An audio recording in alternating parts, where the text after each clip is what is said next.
एकजुट है भारत? देखिए, निश्चित तौर पे पूजा जी, आज का दिन भुलाने वाला दिन नहीं है। आज ही के दिन पहलगाम की आज बरसियां मना रहे हैं। उन निर्दोष भारतीयों पर 25 भारतीय और एक नेपाल के नागरिक थे जिन पे घुसपैठी करके पहलगाम में आते हैं, और जिस तरीके से निर्दोष निहत्थे लोगों पर जो आतंकवादी हमला होता है, और आज पूरा देश उसकी श्रद्धांजलि मना रहा है। हम भी उनको भावनीय श्रद्धांजलि देते हैं, और उन परिवार को भी जिन परिवारों के साथ आज तक उन सायों से हट नहीं पाए हैं। साथ ही हम ये बताना चाहते हैं कि इससे पहले भी कई आतंकी हमले हुए इस देश में हुए, लेकिन इच्छा शक्ति ये बताती है, माननीय मोदी जी के नेतृत्व में हमारी सरकार चल रही है, और हमने उस पाकिस्तान को जो घुसपैठ कर कर आए थे उनको भी सबक सिखाने का काम किया ऑपरेशन सिंदूर के माध्यम से। और जो नारी शक्ति की बात हम कर रहे हैं, उन नारी शक्ति के खिलाफ जिस तरीके से उस आतंकी हमले में उन सिंदूर के साथ जो खून की होली पाकिस्तान के आतंकवादियों ने खेला था, उन आतंकवादियों को सबक सिखाने का काम भी भारत सरकार ने किया। और ये बताता है, भारत सरकार और सैन्य शक्ति को ये साहस ये बताता है कि हम किसी भी आतंकवाद के खिलाफ एकजुट है और एकजुट रहेंगे। आज आपने देखा हो कि सैन्य के अधिकारियों ने भी ये एकजुटता बाकी की पॉलिटिकल पार्टीज की भी मिल रही है, पब्लिक की तो है ही। देखिए, इस देश में जब जब आतंकी हमले हुए हैं, एकजुट होकर देश एकजुट रहा है, सारे दल एकजुट रहे हैं। लेकिन ठीक है, कुछ ऐसे भी लोग हैं जो पार्लियामेंट के अंदर भी प्रश्न उठाते हैं और साक्ष्य मांगने की बात करते हैं। कौन से हैं वो लोग? बहुत सारे लोग हैं। कांग्रेस इसकी परंपरा रही है। कांग्रेस जी, कांग्रेस परंपरा रही है। देखिए, किसी ने साक्ष्य नहीं माना। सवाल ये है कि जब पुलवामा हुआ, देश के जो भी विपक्ष के नेता थे, जब देश के साथ कोई भी विपदा आई है तो विपक्ष साथ खड़ा रहा है। क्या सरकार ने कभी विपक्ष को समझा है? बताइए, समझाए विपक्ष से जी। मशवरा लिया देखिए, है? कांग्रेस को ये समझने की जरूरत है। बार बार कांग्रेस जो माननीय मोदी जी के बात पर आ जाती है, विपक्ष का मतलब होता है और सरकार का मतलब सरकार होता है, प्रधानमंत्री नहीं होते हैं। प्रधानमंत्री देश के प्रधानमंत्री है। और विपक्ष जब एकजुट होकर आया तो उस सर्वदलीय बैठक में यह तय हुआ कि ऑपरेशन सिंदूर और ऑपरेशन महादेव के तहत किस तरीके से, और देखिए भारत की सैन्य साहस देखिए कि 4 घंटे के अंदर हम ऑपरेशन महादेव की शुरुआत करते हैं। और ऑपरेशन सिंदूर की नहीं महादेव आगे जी, जो 3 आतंकवादी जो पकड़े जाते हैं उस देश के श्रीनगर के उन गांव में चले जाता है, और 300 किलोमीटर की दूरी पर। लेकिन ये भारत का साहस और भारत का सैनिक तय करता है, और 300 मीटर की दूरी को 25 मीटर की दूरी में तय करता है, और 25 जुलाई 2025 को उन तीनों आतंकवादियों को मौत के घाट उतारने का काम करता है। देखिए, विपक्ष एक साथ एकजुट सरकार के साथ खड़ा था।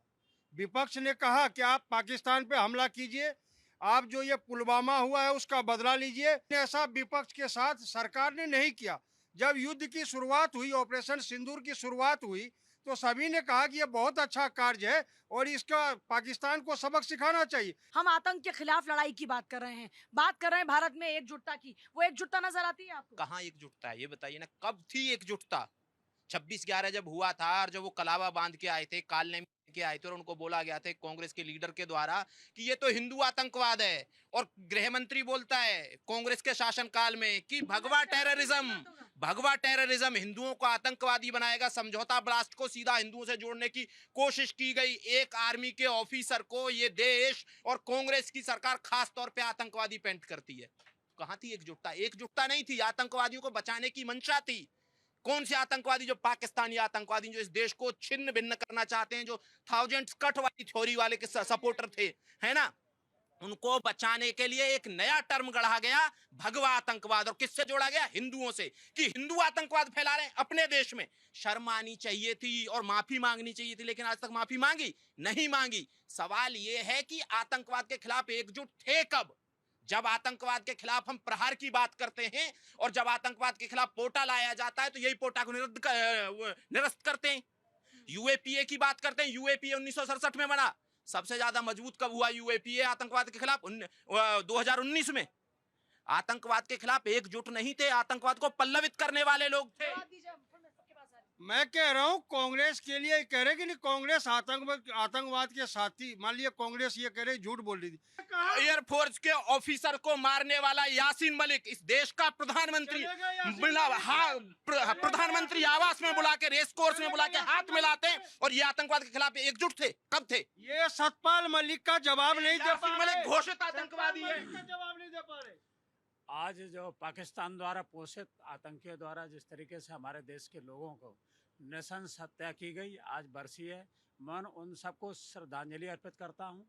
और सबसे बड़ी बात है, आतंकवाद के खिलाफ सभी लोग एक हैं, सारे एकजुट है, पूरा देश एकजुट है, चाहे उसमें पार्टियां हों। सत्ता आएगी, सत्ता जाएगी, ये लेकिन देश रहना देश चाहिए। अमर, देश देश रहना अमर है। चाहिए। लेकिन जिस तरीके से ये लोग कहते हैं कि नहीं भाई इसमें ये लोग देश के खिलाफ में हैं, किस तरीके की ये बात करते हैं? ये वही लोग हैं जो कभी अंग्रेजों की गुलामी किया करते थे। ये वही लोग हैं जो अंग्रेजों के एजेंट थे। अंग्रेजों के एजेंट अब बताएं कि देशभक्ति कैसे होगी? अगर देशभक्ति है तो बताइए, पुलवामा में जो मारे गए थे लोग, उनका क्या हुआ? पता लगा कि आरडीएक्स कहां से आया? पता लगा कि वो कौन से लोग थे जिन्होंने ये आतंक किया? इनको तो ये पता होता है ना कि ये सब पता कर लेते कहाँ क्या होने वाला है। इसमें कौन से लोग थे जो पहलगांव में हुआ, कि कौन कौन से लोग थे, कौन आतंकी थे, कौन दोषी थे, उनको अभी तक सरकार क्यों नहीं पकड़ पाई? जी पूजा जी, इन्होंने बड़ा सही सवाल किया है। इस देश में इससे पहले 26/11 हुआ, पार्लियामेंट पे हमले हुए, दिल्ली में बम फटे, मुंबई में कई हमले हुए, आतंकवादी हमले। लेकिन सिर्फ पहलगांव के बाद जिस तरीके से इच्छा शक्ति की बात कर रहे थे, ये माननीय नरेंद्र मोदी जी के नेतृत्व में बढ़ता हुआ नया भारत है और उसी की इच्छा शक्ति थी जो ऑपरेशन सिंदूर के बाद। और ये कांग्रेस कह रही, यही कांग्रेस का नेता कन्हैया कुमार ये कहता था कितने अफजल मारोगे, हर घर से अफजल निकलेगा। ये कौन सा नेता था कन्हैया कुमार? आज कांग्रेस में है। लेकिन हमारी सरकार ने कहा जिस घर से अफजल निकलेगा उसी घर में मारेंगे अफजल पे, और उस परिवार के ऊपर भी हमें दुख होगा जो अपने बेटा को अफजल बनाना चाहता है। इस देश ने बताया है पहलगांव के बाद कि पूरी दुनिया को बताया कि अगर आतंकवाद की खेती करने वाला कोई भी देश होगा तो उसे मुंह तोड़ जवाब दिया जाएगा। और उस पाकिस्तान के 9 ऐसे सैन्य आतंकवादियों की खेती करने वाले लोगों को हमने जवाब देने का भी काम किया है। एक सेकंड सर, एक सेकंड। मैडम, आतंकवाद के खिलाफ तो पूरा देश, इसमें कहीं कोई डाउट ही नहीं है कि पूरा देश है। सारी पॉलिटिकल पार्टीज का पॉलिटिकल भी है पार्टी- पूरा support। बिल्कुल, जब भी इस तरह की कोई घटना आती है एज ए न्यूट्रल देखेंगे तो पॉलिटिकल पार्टी जो है, सारी पॉलिटिकल पार्टीज भी उस मौके पे सरकार के साथ रहती हैं। ये बात ठीक है कि कुछ सवाल उठाए जाते हैं, और सवाल उठाना मुझे लगता है कि ऐसा कोई नहीं है जब तक कि, तो मेन है कि पॉलिटिक्स इसके ऊपर सब है। लेकिन दूसरा चीज़ है, आज हम जो है वो आज 1 साल हो गया बरसी बना रहे हैं। आज हमने 1 साल में पाया क्या? तो आप ये कह रहे हैं कि जो ऑपरेशंस किए जाएं उस पर सवाल उठाए जाएं, ये वाजिब है? जो ऑपरेशन पे सवाल नहीं है, लेकिन अगर क्यों विड्रॉ हुआ, पूरा देश, अगर आप किसी बच्चे से भी पूछेंगे, बच्चे और फौज में, मेरे परिवार में एक कर्नल है, एक विंग कमांडर है, उन सबको था, इवन उनको भी ये उम्मीद नहीं थी कि इतनी जल्दी विड्रॉ हो जाएगा। तो ये हमें एक मौका था। मैं पॉलिटिकल नहीं, मैं जनरल बात कर रहा हूँ कि हमारे सबका मन था कि लोगों को तो था कि हम पीओके ले लेंगे और ये कर लेंगे, या कुछ ना कुछ ऐसा डेंट, अगर मुझे पे कोई बार बार अटैक करेगा और मैं वहीं सहता रहूंगा, हमें भी कुछ उसको ऐसा डेंट देना चाहिए ताकि वो डरे कि अगली बार करेंगे तो ये दो गांव चले कैसा जाएंगे। होना चाहिए? कुछ एरिया आतंकियों के आज हमले, हम रोज आतंकियों के खानदान हम- के लोग, सबकी वहां पर वहां हमने सबको क्या डेंट दफनाया जा रहा था। अब हमें और क्या चाहिए था? डेंट ऐसा होना चाहिए जैसे और कि हमारा- जैसे 71 की हमारा लड़ाई में- डेंट पाकिस्तान है या हमारा डेंट आतंकियों पर होना था ना सर? ये भी तो क्लियर किया गया था ना। हमारा क्या स्टैंड है कि सारा हमारी आतंकवाद लड़ाई आतंक के खिलाफ। सारा आतंकवाद पाकिस्तान प्रायोजित है, ये हमारा स्टैंड है, हर जगह है, हर जगह ये है।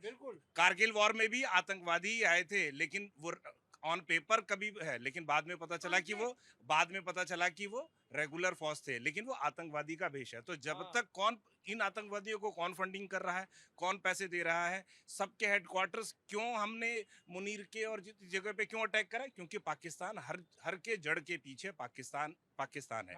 दूसरा मेरा एक छोटा सा है, क्या अभी भी ऑपरेशन सिंदूर चल रहा है या बंद हो गया है? बताइए। बहुत अच्छा साथ एक चीज और है, इसके साथ एक और चीज है। जब हमने पूरे ऑपरेशन सिंदूर के दौरान ये प्रोजेक्ट करने की कोशिश करी, और ये भारत का स्टैंड है और हम लोग उसके साथ है, सरकार के सब लोग साथ हैं, कि पाकिस्तान जो है एक टेररिस्ट नेशन है और उसको टेररिस्ट की तरह पूरा वर्ल्ड वाइड उसको डील करे। लेकिन क्या हुआ, और हमने 50 देशों में अपने अक्रॉस द पार्टी लाइन हमने अपने डेलीगेशन भेजे कि भाई जो पूरे संसार को कन्विंस करे कि पाकिस्तान एक टेररिस्ट है, अकॉर्डिंग है। लेकिन आज क्या हुआ, आज जो सबसे इम्पोर्टेंट इशू आज के टाइम चल रहा है, जो इजराइल, यूएस और ईरान का जो कॉन्फ्लिक्ट है, उसमें वही टेररिस्ट नेशन जो है, इंडिया जो कि चाइना का भी दोस्त है, इंडिया इजराइल से भी बहुत अच्छा रिलेशन है और इंडिया का अमेरिका से भी बहुत अच्छा रिलेशन है, लेकिन इंडिया को छोड़ के पाकिस्तान तो एक टेररिस्ट नेशन, कहीं ना कहीं हम अपना ये मैसेज देने में कहीं ना कहीं हम फेल रहे कि पाकिस्तान एक टेररिस्ट। बताइए जी। देखिए, सबसे पहले बार बार कांग्रेस के मित्र, बार बार सपा के मित्र ये कह रहे हैं कि ऑपरेशन सिंदूर समाप्त हो गया है। आज भी भारतीय सेना ने एक पोस्टर जारी किया है और उसमें कहा है कि ऑपरेशन सिंदूर जारी है। दूसरी बात है, ट्रंप की बात करते हैं, ट्रंप ने सीज फायर की घोषणा की। साहब, इस देश का रक्षा मंत्री पार्लियामेंट के मंदिर में खड़े होकर बोले कि ऑपरेशन सिंदूर जारी है, और किसी के कहने से नहीं, ये दो देश के डीएमओ के कहने से, डीजीएमओ के कहने से ये ब्रेक लगा था। लेकिन सरकार ने यह भी कहा कि ऑपरेशन सिंदूर जारी है, और आज भी यह पोस्टर जारी किया गया है। और अभी हमारे भैया कह रहे थे कि कई देशों की बात कर रहे थे, पाकिस्तान मध्यस्थता कर रहा है। साहब, इस देश में गुटनिरपेक्ष देश है। हमारा देश का पहला ऐसा प्रधानमंत्री है दुनिया का जिसका हॉटलाइन ईरान भी जाता है, अमेरिका भी जाता है, पाकिस्तान भी जाता है, इजराइल भी जाता है, और किसी देश का ऐसा कोई प्रधानमंत्री जो कहीं भी बात कर सकता है। और जहां तक मध्यस्थता की बात, भारत बुद्ध का देश है, युद्ध नहीं चाहता है, किसी भी दुनिया के किसी भी देश में युद्ध नहीं चाहता है। लेकिन पाकिस्तान जिस तरीके से कर रहा है, जो दुनिया में कटोरा लेके घूम रहा है ना, ये पाकिस्तान बता रहा है। और ये दो देशों का बात है, इसमें भारत को क्या लेना देना। लेकिन उसके बावजूद भी विपक्ष जिस तरीके से एक योजना बना के कि सिर्फ देश को बदनाम करने के लिए, मोदी को बदनाम करने के लिए, भारत को बदनाम करने की एक साजिश रची जा रही है। और क्या, बिल्कुल।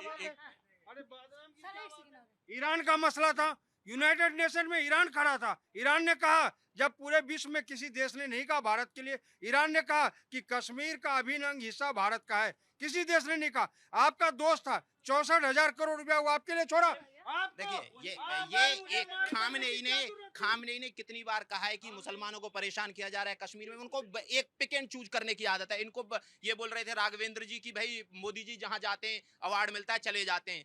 मैं कह रहा हूं कि पहले प्रधानमंत्री ऐसे हैं जिन्होंने जब आतंकवादी घटना हुई तभी मारा, बोला कि हम ऑपरेशन करेंगे, चाहे सर्जिकल स्ट्राइक करनी पड़े, एयर स्ट्राइक करनी पड़े, या ऑपरेशन सिंदूर। अभी रुक जाइए ना महाराज, मैं बीच में नहीं बोला था, रुक जाइए, अभी बहुत पीड़ा होने वाली है आपको, है ना। ये कौन है, ये वो हैं जिन्होंने टेररिस्ट, जिन पे यहाँ चार्जेस थे टेररिज्म के, इनकी सरकार ने बोला कि जब हम आएंगे तो टेररिज्म के चार्जेस हटाएंगे। ये वो लोग हैं, राघवेंद्र जी, है ना। और इनकी सरकार ने बोला, व्हाट्सएप ने नहीं, पढ़ के आइए, है ना। दूसरी चीज पूजा जी ये बोल रहे हैं, वो बोले कि मेरे बहुत सारे रिलेटिव आर्मी में, और उन्होंने बोला किसी देश को, आर्मी में आपके रिलेटिव है ना, उनसे जाके ये पूछिएगा, है ना, रुकिए ना, है ना, उनसे जाके ये पूछिएगा क्या 25 दिन और 40 दिन की तैयारी में आप युद्ध लड़ सकते हैं? फुल फ्लेज्ड वॉर नहीं लड़ सकते हैं। आपको फुल फ्लेज्ड वॉर लड़ने के लिए 6 महीने की तैयारी चाहिए। मेरे भी बहुत सारे रिलेटिव आर्मी में बहुत सारे सर्व करते हैं, मुझे भी पता है। सामान्य ज्ञान है, ये सामान्य ज्ञान है कि किसी देश को युद्ध लड़ने के लिए कम से कम 6 महीने की तैयारी चाहिए। ये क्या है, बरगला रहे हैं सबके सब, ये क्या है। देखिए, आप बात कर रही थी एकजुटता की, नजर आ रही है आपको एकजुटता? ये एकजुटता नहीं है, ये वो हैं जो भगवा आतंकवाद रचने की साजिश रच रहे थे, इस देश में हिंदुओं को टेररिस्ट बता रहे थे। और जब ये आते हैं, मैं बोल रहा हूं, जब इनकी सरकार आती है, 2004 से लेकर 2014 तक कितने हमले हुए थे कश्मीर में आतंकवाद के? 7218। और 2014 से लेकर 2024 तक कितने हुए? 2200। कितने लोग मारे गए? 60% ज्यादा। ये वो लोग हैं जब आते हैं सरकार में, आतंकवादी गतिविधि बढ़ जाती है, लोग ज्यादा मारे जाते हैं, हमारे सैनिक ज्यादा शहीद होते हैं। और पाकिस्तान पे तो इनकी बोल नहीं फूटता है। ओबामा ने अपनी किताब में लिखा कि जब वो 26/11 के बाद भारत की हिम्मत नहीं थी, इतना बड़ा अटैक हुआ भारत पे और एक बम नहीं फोड़ा गया आपको पाकिस्तान पे। मैं बार बार कांग्रेस को ये समझाना चाह रहा हूँ, वो बोल रहे हैं कायरों का काम है। एक मिनट, तो किस पे सवाल उठा रहे हैं? वो सवाल उठा रहे हैं देश के प्रधानमंत्री पर, देश की सेना पर। कायरों का काम है। बार बार उनकी सोच एक ही दिशा में जाती है, बार बार देश के विरुद्ध जाती है। तो ऐसे लोगों को सचमुच में राजनीति से बाहर होना चाहिए। राहुल गांधी जब भी सवाल उठाते हैं, या कांग्रेस का कोई भी नेतृत्व, आप एक छोटा मोटा ले लीजिए, पवन खेड़ा को ले लीजिए, ठीक है, स्टेटमेंट देना, स्टेटमेंट पे खड़े नहीं रहना, ये कह देना कि कायरों का काम है। कायर, इन्होंने अभी जो बोला कि कायरों का काम है, कायर किसको बोला इन्होंने? अभी इनका स्टेटमेंट था कायरों का काम है, तो इन्होंने कायर किसको बोला? आप इसका जवाब ले लीजिए, कायर किनको बोला इन्होंने? आप बताइए, है एकजुटता? देखो, बिल्कुल भारत में एकजुटता होनी चाहिए, क्योंकि मैं इनको बता दूं, वकील साहब को अभी बोल रहे थे पॉक कब लोगे, पहले इनको पूछिए पॉक दिया किसने था पहले, ठीक है, क्योंकि सरकार इनकी थी, इन्होंने पॉक दे दिया। अब हम जब ले रहे हैं तो इन्हें दिक्कत हो रही है। और रही बात इसकी कि अगर ये बोल रहे हैं कि हमले कितने हुए, कांग्रेस के मैं हमले गिना देता हूँ। एक तो संसद में हुआ था, दूसरा आपका 2005 में सरोजिनी नगर में हुआ था, ठीक है, 2006 में मुंबई ट्रेन में हुआ था, 2007 में आपका जो एक्सप्रेस थी उसमें हुआ था, और 2008 में जयपुर ब्लास्ट हुआ था, और 2008 में अहमदाबाद में हुआ था, और 2008 में फिर दिल्ली ब्लास्ट हुआ था, 2008 में मुंबई अटैक हुआ था, 2010 में पुणे ग्रामीण में हुआ था, ठीक है, 2000 मुंबई ब्लास्ट फिर हुआ था। अब आते हैं लैंड पे, अगर अब यहाँ पे बीजेपी में हुआ है तो उनको एयर स्ट्राइक हमने दी है और सभी का स्टाफ हमने दिया है, सिंदूर जैसे ऑपरेशन हमने किए हैं, तो इनके कांग्रेस में तो आतंकी आते थे, वेपन साथ में लेके आते थे। वेपन कहाँ से आते थे? क्योंकि एयरपोर्ट से मिले होते कांग्रेस सारे नेता, जब वेपन बाहर से आते थे। चाहे नोटबंदी हुई थी, क्यों हुई थी? क्योंकि इनकी सरकार में थी, इतने सारे नोट छपे थे, तो उसे रोकने के लिए हुई थी। तो ये वहाँ जवाब नहीं देंगे। धुरंधर का खुमार नहीं, है। धुरंधर नहीं, धुरंधर से पहले पता था मैम, धुरंधर तो मैंने देखी भी नहीं है पूरी ना, धुरंधर का मुझे पता है अभी, ठीक है, पर जो हिस्ट्री पढ़ी हमने उसको अकॉर्डिंग में बता रहा हूँ, ठीक है। और इन्होंने क्या था, कांग्रेस क्या थी कि जितने अटैक हो रहे हैं, चाहे वो एयर स्ट्राइक हो, ये चुप रहते हैं। आज एक आतंक के खिलाफ आपको नजर आती है बिल्कुल। आज पब्लिक साथ है, आज आतंकवाद अगर पब्लिक इकट्ठा हो रही है तो इनको दर्द हो रहा है, ठीक है। और अगर कांग्रेस चाह रही है, चाहे वो सपा हो चाहे कांग्रेस हो, अगर आतंकवाद पे अगर जीरो टॉलरेंस लेना है तो इनको साथ लेके चलना पड़ेगा। जी, पब्लिक क्या सोचती है? बढ़िया किया था इंतजाम की नहीं? बहुत बढ़िया इंतजाम किया था। आतंकवादी घटनाएं कांग्रेस के जमाने में ज्यादा होती थी, बीजेपी में नहीं हो रही हैं। अच्छा। और उस समय लावारिस वस्तु छूने पे कहते थे बम ब्लास्ट हो जाएगा, अब कहाँ बम ब्लास्ट हो रहे हैं, बसों में कहीं भी। अब कह रहा हूँ बढ़िया है। हाँ, बहुत बढ़िया माहौल है।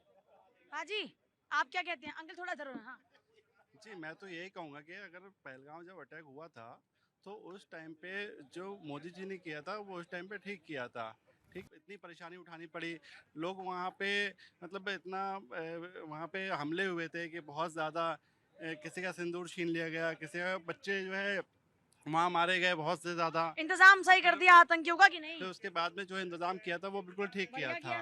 पर आपको विपक्षी पार्टी साथ नजर आती है कि जब आतंक के खिलाफ लड़ाई आए तो साथ देते हैं?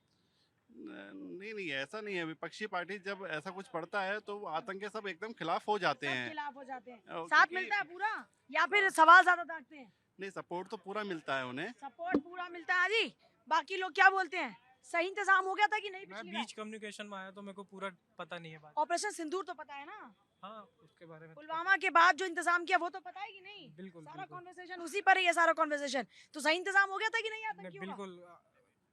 बिल्कुल सही है। शर्मा नहीं मेरे भाई, अपनी सेना पे ही तो बात करनी है, देश पे बात करनी है। जो भी अटैक हुआ था उसका जो प्रतिकार हमने लिया वो सही, सबसे सही सही लिया, इंतजाम कर दिया था। बिल्कुल सही इंतजाम था। लेकिन विपक्ष का यहाँ पर मैंने, आप जो पूछ रहे थे कि विपक्ष साथ में खड़ा होता है कि नहीं होता, हमारी राजनीति इतनी गंदी हो चुकी है, पक्ष अच्छा करे तो विपक्ष को विरोध करने के लिए खड़ा ही होना है, क्योंकि उनका काम विपक्ष का है। विरोध के लिए राजनीति करनी है, उनका कोई वो नहीं है। उनको ये मतलब नहीं देश के लिए कुछ अच्छा हो रहा है बुरा हो रहा है, जो भी हो रहा है उनकी नज़र में गलती हो रहा है, क्योंकि वो दूसरी पार्टी कर रही है। मैं किसी पार्टी के समर्थन में नहीं बोल रहा। अगर आज विपक्ष में कांग्रेस है तो कल अगर बीजेपी होगी, बीजेपी भी करेगी, क्योंकि जैसे सांप नागनाथ वैसे सांपनाथ, दोनों पार्टियां एक दूसरे को काटने के लिए दौड़ती हैं। विरोध की राजनीति है, उनको ये मतलब नहीं देश के लिए क्या अच्छा हुआ क्या नहीं हुआ। यहाँ पे अभी बात चल रही थी कि युद्ध विराम लगा दिया, 2 दिन में ही सीज फायर कर दिया। ये नहीं सोचा 2 दिन में कम से कम जवाबी हमला तो हुआ। मैंने तो कांग्रेस के टाइम पे अपने जीवन में इतना तो नहीं सुन ले सर, मुन्ना खान साहब, पब्लिक कह रही है कि 2 दिन का इंतकाम तो लिया, आप तो कुछ नहीं कर पाए थे। मैंने तो 2 दिन के भी मैंने तो वो भी नहीं देखा आज तक अपनी जीवन काल में। मैंने कभी कांग्रेस का ऐसा नहीं देखा कि कभी उन्होंने कांग्रेस ने कभी ऐसा कोई समर्थन किया हुआ। 26/11 के हमले के बाद की बात कर रहे थे, तब मैंने ये देखा था, मैं तो लाइव देख रहा था उस टाइम पे। 26/11 में मैंने देखा था लोग बाग सूट बदल बदल के आ रहे थे, हर जो भी टीवी चैनल पे आ रहे थे वो सूट बदल के आ रहे थे। कोई भी किसी ने कोई एक्शन नहीं लिया था, ना कुछ देश के जितने भी शहीद हुए उनके लिए किसी ने। साहब एक और बात पब्लिक की कह रहे हैं, सूट बदलने में बिजी थे, कार्रवाई नहीं चल रही थी। आज तक मैंने ऐसा नहीं देखा कि पहली बार मैंने किसी गवर्नमेंट को ऐसा देखा या ऐसी सरकार को देखा है जो कम से कम देश के लिए एक्शन ले रही है। जी आप क्या सोचते हैं? जी बिल्कुल सही कह रहे हैं, सर सही कह रहे हैं, बिल्कुल सही। आतंकियों का इंतजाम सही हो गया? बिल्कुल सही। पब्लिक क्या कहती है कि सीज फायर होना चाहिए था या और आगे बढ़नी चाहिए थी? देखिए वैसे और आगे होना चाहिए, क्योंकि हमारे देशवासियों के लिए गलत हुआ था, लेकिन ठीक है सीज फायर भी होना जरूरी था। मैं कुछ बोलना चाहूंगा, युद्ध कोई छोटी चीज नहीं होती है, युद्ध के लिए पूरी इकोनॉमी को झेलना पड़ता है। 2 दिन का भी सीज फायर, आप क्या चाहते हैं 6-6 महीने युद्ध चले, 6-6 महीने में जो सीज फायर जो भी अब इकोनॉमी हिट करेगी, उसका इफेक्ट किस पे पड़ेगा? पब्लिक पे ही इफेक्ट पड़ेगा। तो ये कहना आसान होता है, बदला लेने के लिए 6-6 महीने युद्ध कर लो, लेकिन 2 दिन का भी युद्ध करना भी जनता के लिए ही भारी पड़ता है। हाँ जी, आपका क्या कहना है? मेरे लिए भी यही कहना है कि जैसे कि अगर हमारे भारत पे भी कोई भी किसी तरह का आ जाता है तो विपक्ष के साथ साथ सारे पूरे भारत की जनता एक साथ खड़ी होकर एक ऐसा आवाज़ बुलंद करे कि पूरे जैसे हमारे ऊपर कोई भी अगर ऐसा आ जाता है पूरे भारत में तो पूरा इकट्ठे होकर ऐसा हमला करे कि पूरा विश्व याद करे। पब्लिक का क्या ओपिनियन है? पिछली बार सही इंतजाम किया था बिल्कुल ना? सही की पहलगाम का बदला हो बिल्कुल गया ना बिल्कुल पूरा? होना ही था, वो होना चाहिए था और अच्छे तरीके से लेना चाहिए। खान साहब एक सेकंड पहले आप पब्लिक का चल बोलिए। चीजों का जवाब देना है। सबसे पहले तो ऑपरेशन सिंदूर कोई युद्ध नहीं था। ऑपरेशन सिंदूर आतंकवादियों के खिलाफ की हुई कार्रवाई थी और वो आज भी जारी है। जब ऑपरेशन सिंदूर में हमने उनके आतंकवादियों के ठिकानों को उड़ाया, फिर यहाँ से एक संदेश दिया गया कि अगर आप रिटालिएट करेंगे तो हम जवाब देंगे। उनका रिटालिएशन पे उधर से अटैक हो रहा था, जवाब में इधर से अटैक हो रहा था। उन्होंने वहां से कहा सीज फायर करो, हमने कहा हम युद्ध नहीं लड़ रहे, हमने सीज फायर कर दिया। तो इसको इशू बनाने से पहले अंदर तक की सच्चाई जानना जरूरी है। अब आता मैं दूसरी बात पे। बार बार कहा जाता है कि भाजपा के संस्थापक अंग्रेजों के पिट्ठू थे। कांग्रेस का संस्थापक कौन था? किसी को पता है यहाँ पे कि इनके जनक कौन है? उनका नाम था A.O. ह्यूम। 1885 में उस अंग्रेज ने कांग्रेस की संस्थापना की थी। क्यों की थी? क्योंकि जब विद्रोह बढ़ गया था तो उनको एक अपने से पहले एक शील्ड चाहिए था, इसलिए उन्होंने एक पार्टी बनाई, इसका नाम था कांग्रेस, जो उनको प्रोटेक्ट करता था। अंग्रेजों तक चीजें डायरेक्ट नहीं आए, यहाँ के थ्रू फिल्टर होके आए, इसलिए कांग्रेस की स्थापना हुई थी। आज अगर कांग्रेस बीजेपी आरएस को ये कह के धमकाती है कि आपका जो संस्थापक है वो अंग्रेजों का पिट्ठू था, उनसे पेंशन लेता था, तो आपके पीछे अगर हम खोदेंगे तो वो और भी खतरनाक है। आपके तो जनक ही अंग्रेज है, ठीक है? तो ये चीजों का जो बार बार यहाँ दुहाई दी जाती है, इसकी ना दी जाए तो बेटर है। मैं अभी आरएसएस संस्थापक के बारे में डिटेल नहीं बात कर रहा हूँ। आपने कुछ कहा, उसका जवाब दिया मैंने। ये खुश होंगे कि समाजवादी पार्टी का ऐसा इतिहास नहीं है, ये खुश हो सकते हैं। पर कांग्रेस को इतना इस बारे में नहीं बात करना चाहिए, क्योंकि जड़ें खुदेंगी, you will dig deeper, deep we will dig deeper, ये वाली बात होगी। तो ये सोच समझ के बात करनी चाहिए। बाकी ऑपरेशन सिंदूर अभी भी जारी इसलिए है कि कोई भी आतंकवादी घटना होती है, कहीं भी होती है, तो हम उसका रिटालिएट करने के लिए हमेशा रेडी है। आर्मी ने भी यही कहा है कि ऑपरेशन सिंदूर बंद नहीं है। सीज फायर किस चीज की हुई है? जो वो अटैक कर रहे थे उन्होंने अटैक करना बंद किया, हमने भी अटैक करना बंद कर दिया, क्योंकि हम युद्ध में कभी नहीं थे। झूठ आप लाख नहीं करोड़ बोल लीजिए, लेकिन देश के सामने जो सच्चाई है वो देशवासियों को पता है। चलिए आज के लिए जनता की आवाज में इतना ही। एक बात जो इस पूरी चर्चा में कई दफा रिपीट हुई कि ये देश सर्वोपरि है, ये देश है तो हम हैं, इस देश से ही हम हैं। और जब देश की सुरक्षा, अस्मिता की बात आएगी तो देश की सुरक्षा के लिए, देश की अस्मिता के लिए जो करना पड़ेगा वो हर नागरिक को करना चाहिए।